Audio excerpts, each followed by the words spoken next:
We are trying to solve another ILP problem.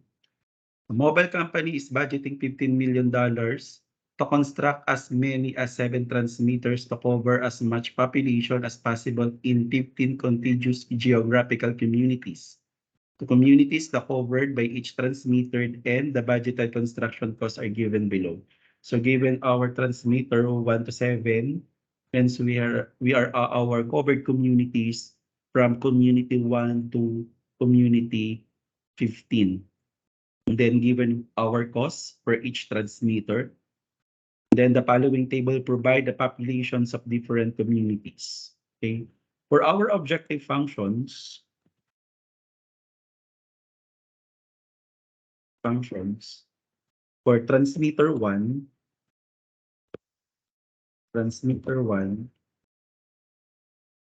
So sa transmitter 1, ang covered communities are 1 and 2. So the total number of populations in 1,000 is 4 and 3. So therefore, 4 plus 3. So this is equal to 7 or 7,000. For transmitter 2,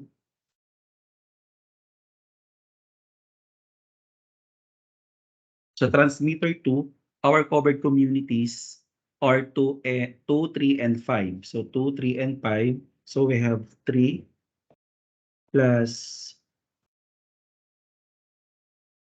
10, 6. So this is equal to 19. For transmitter 3, covered communities 1, 7, 9, and 10. So the total values for a populations, so we have 4 plus 9 plus 13 plus 11. So this is equal to 37. For transmitter 4, our covered communities 4, 6, 8, and 9. So 4, 6, 8, and 9. So therefore, so 14 plus 7 plus 10 plus 13 is equal to 44. For transmitter 5, our covered communities ay so we have 6, 7, 9, and 11. Transmitter 5, so we have 7 plus 9, 13, 6 plus 6 equal to 35. Transmitter 6, our covered communities, community 5, 7, 10, 12, and 14. So our value for the population, so we have 6 plus 9, 11, 12, 5. So this is equal to 43 or 43,000, the total number of population for transmitter 6. Okay. Last transmitter, so our covered communities, community 12, 13, 14, and 15. So therefore, so 12 plus 7, then plus 5, and 16 equal to 40. Okay, so yan, transmitter 12. Check natin. So we have transmitter 12, 12. Then transmitter 13, so we have 7 populations. Then, sorry. Then transmitter 14, meron tayong 5,000 so, or 5. Then transmitter community 15, so we have 16. So meron tayong for transmitter 7, so 40. So this is equal to 40. Okay, so therefore, maximize our objective functions is maximize as is equal to 7 transmitter or transmitter 1 plus 19 transmitter 2 Then 37, our values and coefficients ay yung summations of each transmitter. Dito sa 37 for transmitter 3, then 44 for transmitter 4, then 35 for transmitter 5, then 43 for transmitter 6, and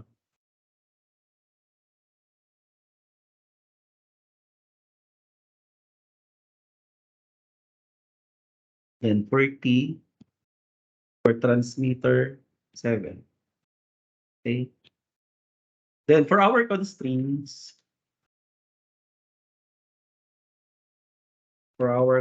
or subject to, so we have 15 communities. So therefore, we have 15 constraints or 15 equations for community 1, then community 2.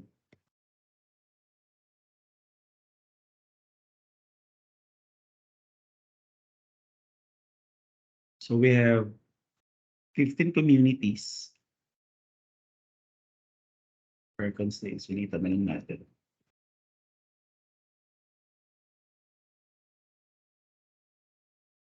Okay. For community 1, si community 1, pumatak siya sa transmitter 1 and transmitter 3. So therefore, our equations is transmitter 1 plus transmitter 3. So less than or equal, so we need to insert.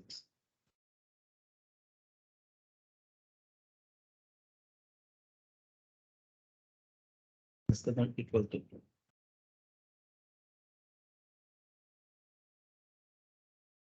Then for community 2, so sa transmitter 1 and transmitter 2 siya. So therefore, meron tayong transmitter 1 plus transmitter 2 less than or equal to 2. So kasi dalawa yung pinataka ng community. Ni community 2 sa transmitter 1 and transmitter 2. Okay? Then for community 3, so si community 3 ay transmitter 2, only transmitter 2. So therefore, transmitter 2 less than or equal to 1. Then community 4, so sa transmitter 4 only. So therefore, transmitter 4 less than or equal to 1. Okay, next community. So we have community 5. So si community 5, tingnan natin kung saan pumatak si community 5. So we have transmitter 2 and this one, transmitter 2 and transmitter 6. So therefore, transmitter 2 plus transmitter 6 less than or equal to 2. Then community 6. So si community 6, pumatak kay transmitter 4 and transmitter 5.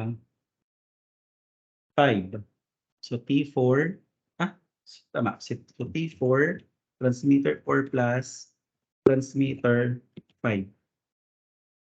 Transmitter 5. So less than or equal to 2. Okay, next, community 7. Community 7, transmitter 3, transmitter 5, transmitter 6. So transmitter 3 plus transmitter 5 then plus transmitter 6. So less than or equal to 3. Then for community 8, so community 8 ay only transmitter 4. So we have T4 less than or equal to 1. For community 9, so we have transmitter 3 and transmitter 4. Transmitter 3, transmitter 4. So less than or equal to 2. Then community 10, so we have transmitter 3 and transmitter 6. We have transmitter 3 plus transmitter 6. So less than or equal to 2. Community 11, transmitter 5 only. So we have transmitter 5 less than or equal to 1. For community 12, so transmitter 6 and transmitter 7. Transmitter 6 plus transmitter 7. So less than or equal to 2. And then community 13, saan pumatak na transmitter? So we have um, 30, transmitter 7. So we have a transmitter 7 less than or equal to 1. Then community 14, so we have transmitter 6 and transmitter 7. So transmitter 6 plus transmitter 7 less than or equal to 2. Then last community 15, so only transmitter 7 at 15 correct. Transmitter 7 less, so less than or equal to 1. Okay, so this is our constraints and this is our objective functions. Okay. So we have 7 transmitter.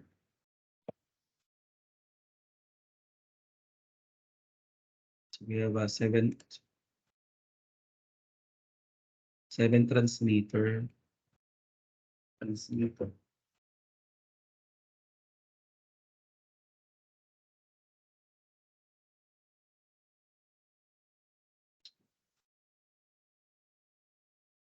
Our maximum value. So we have 7, 19, 37. So you need to input all the value of our coefficient value of our maximum objective function: 37, 44, 35, 43, and 40.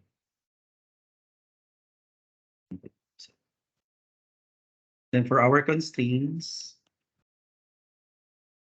so T1, T3,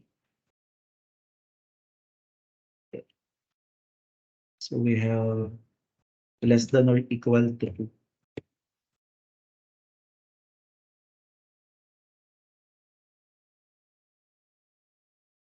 Then for our community 2, so we have T1 and T2, transmitter 2,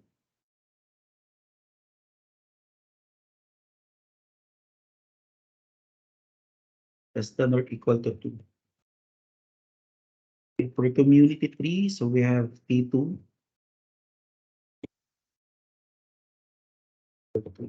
1,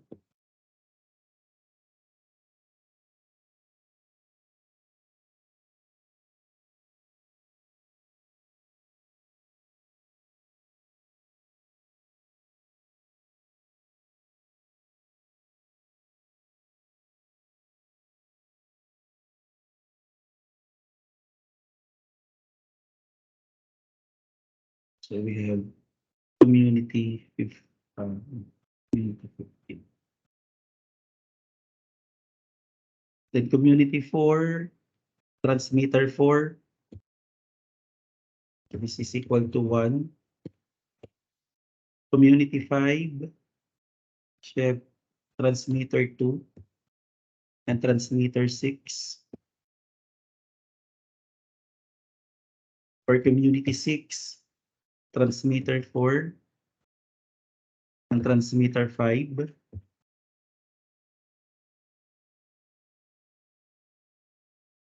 Community 7, transmitter 3, transmitter 5, transmitter 6. Then community 8, so we have transmitter 1 only, transmitter 4 rather. So we have 1. Then community 9, then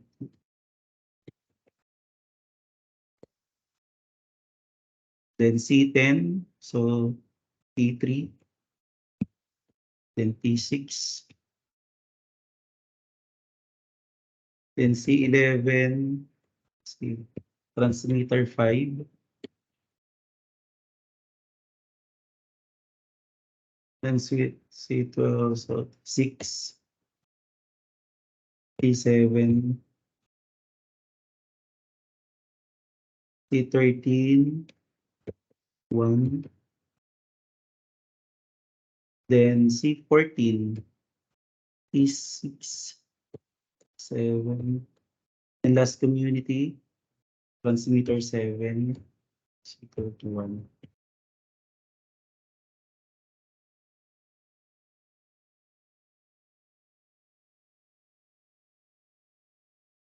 And then, based on our problem, so we have given our costs from each transmitter.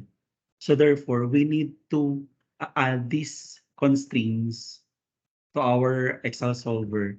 So we have 3.60, and you need to input our cost. So we have 3.6, 60, then so we have 2.30 for transmitter, about transmitter 3, 4.10, and then for transmitter 4, 3.15, then 2.8, transmitter 6, so we have 2.65, then 3.10. So 3.10.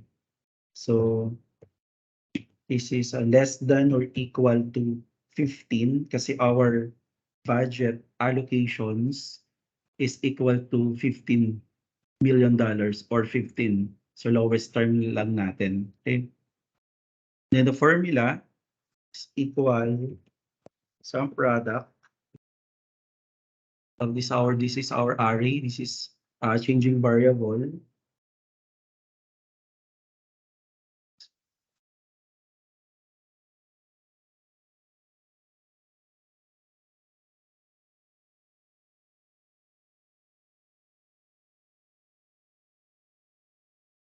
Then you need to check all the formulas. Okay. So after that, so using our Excel solver, then click solve. Then our set objectives, our maximum objectives. Then set the maximum, the changing variable. This is our binary. Then add natin, add cell. This is our first equations. Then binary, then add. Then this is our left sides, less than or equal. Then our constraints. Then okay. Then you need to select simplex LP. Then solve. Okay. Then based on our solution using Excel solver, so we have transmitter 2, transmitter 4, transmitter 5, transmitter 6, and transmitter 7 are our final answer. And then so we have 181 thousands or millions. So 181 thousands. So our populations ay 181. So if you can see this part, so our budget is equal to $15 million. So therefore, if you can see this one, so 14 million is less than or equal to 15. So again, thank you so much po. That is our another topic for ILP.